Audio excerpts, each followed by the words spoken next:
Today we're going to talk about the simplest thing there is, enlightenment.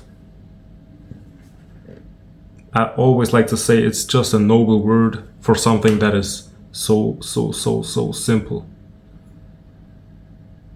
You will never get it. Never, ever. People who say they got it are lying. How can you get something you cannot lose? You are it. That's why you cannot see it. That's why you cannot look for it. It has nothing to do with your mood. The reason why I'm smiling or the reason why I behave like I behave has nothing to do with it. It's just the character on the relative level, but we're talking about the absolute. The character can still have anger, some strange emotions, but it is the recognition that the emotion or whatever comes up isn't real. It's just consciousness appearing to be that. That makes it very easy to just disidentify with it, and then it will just disappear. And it's not a suppression of what is, it's just a recognition that, wait, that's not real, I'm not angry, it's just God playing a trick on me. And then I'm laughing, and it feels like God is laughing back, but it's just me and me. Or what is and what is.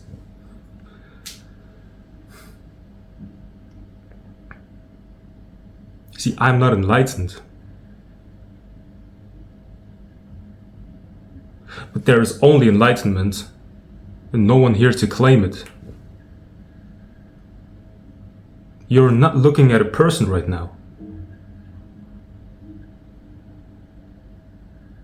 You know, you may think your mind says, I'm looking at a screen, I'm looking at a person just telling me something about enlightenment or non-duality or awakening or whatever you want to call it.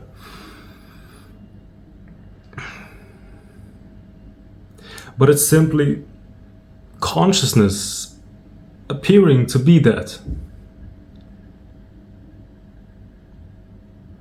You know, I was thinking about something yesterday and I didn't know if I should say this because people could easily turn this into a belief, or, you know, whenever someone wakes up and sees the truth, they try to explain it, and then what happens is some people believe in it, some people don't, but those who are believing in it, they make a religion out of it. Even science is a religion.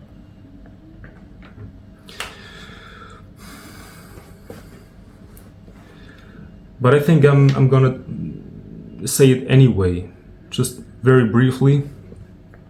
Just know that whatever I'm gonna say is just blah blah blah. Every word everyone has ever said is just blah blah blah. It's really just words, and your conditioned mind is interpreting something into those words. So everything we say is just blah blah blah.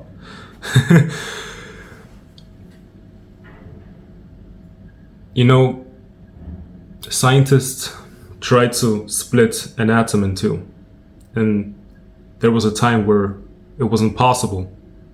So they thought that the atom is the fundamental basis of reality.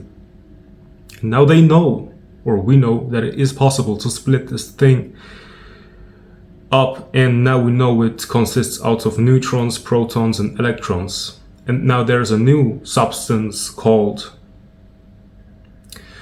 quarks. Now that's the new thing they say we cannot split in two.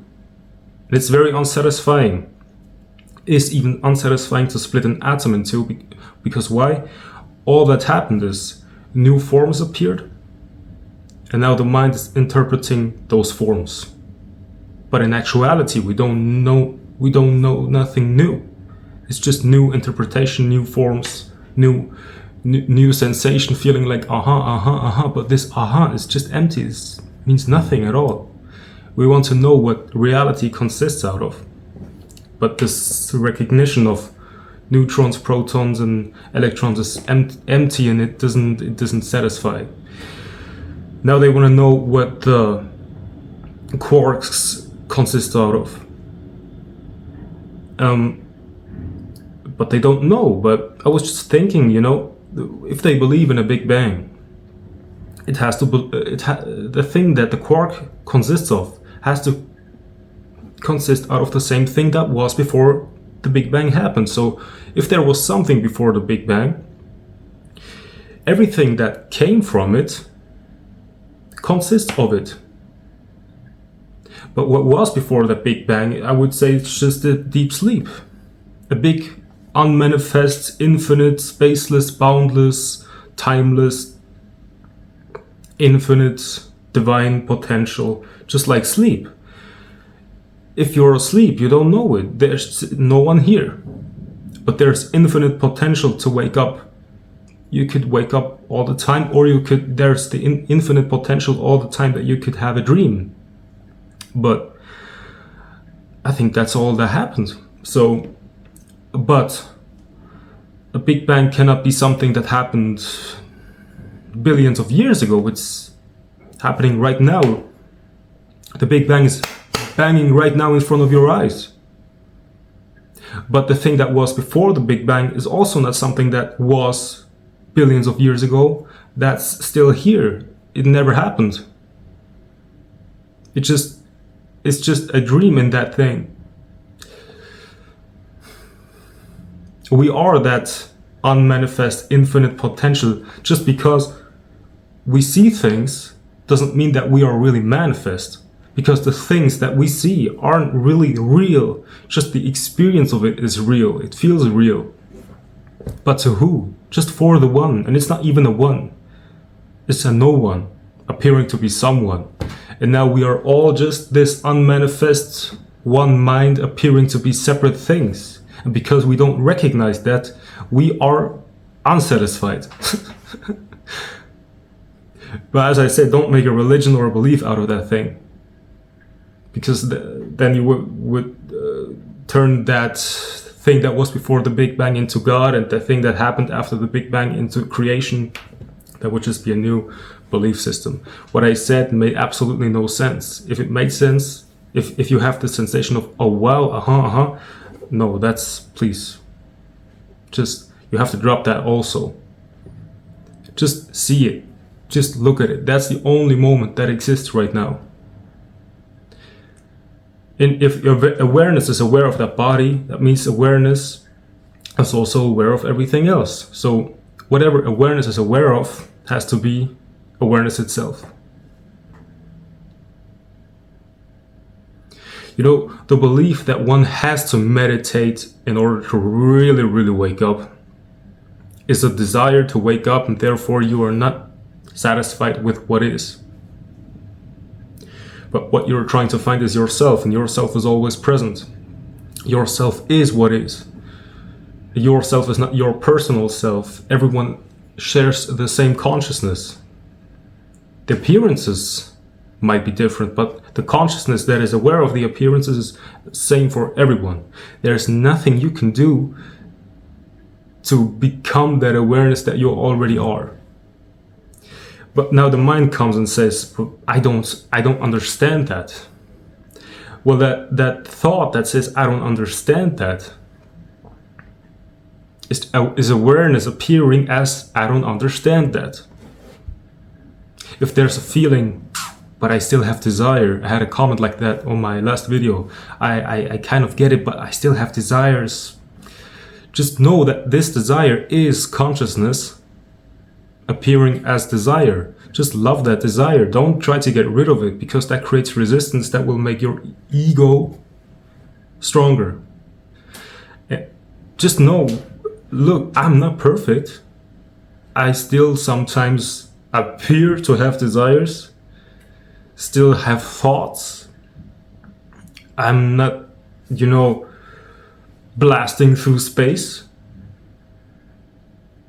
I just know that whatever comes up, whatever happens, if it feels good, if it feels bad, it is the beloved one appearing as that.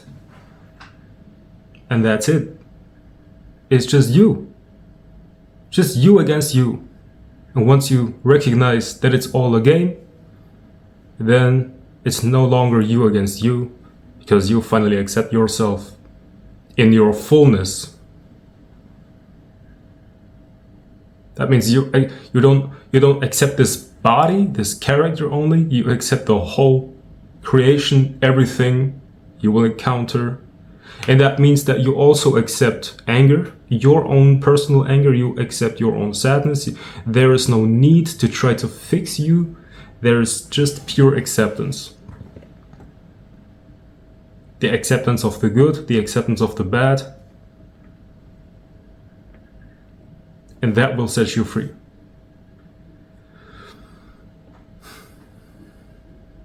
It's not about attaining a state of samadhi, a state of no thought. Never think again. If there's a thought, there's no one that looks at that thought. There's only thought. And if there's a thought, and there's another thought that says, I shouldn't think, then you try to meditate that away. Oh, good. But why am I still feeling uncomfortable? Oh, that's still a thought. Now meditate that also away. But who wants to meditate that thought away? It has to be another thought that wants to meditate that thought away. Once there is the recognition, wait, whatever is right now is the beloved one, is the isness, is God, is whatever you want to call it, is allowed to be, because I cannot eliminate God. So I cannot eliminate these thoughts. So there's just acceptance. And automatically, peace. If you have a question, leave a comment, like this video. Have a great day.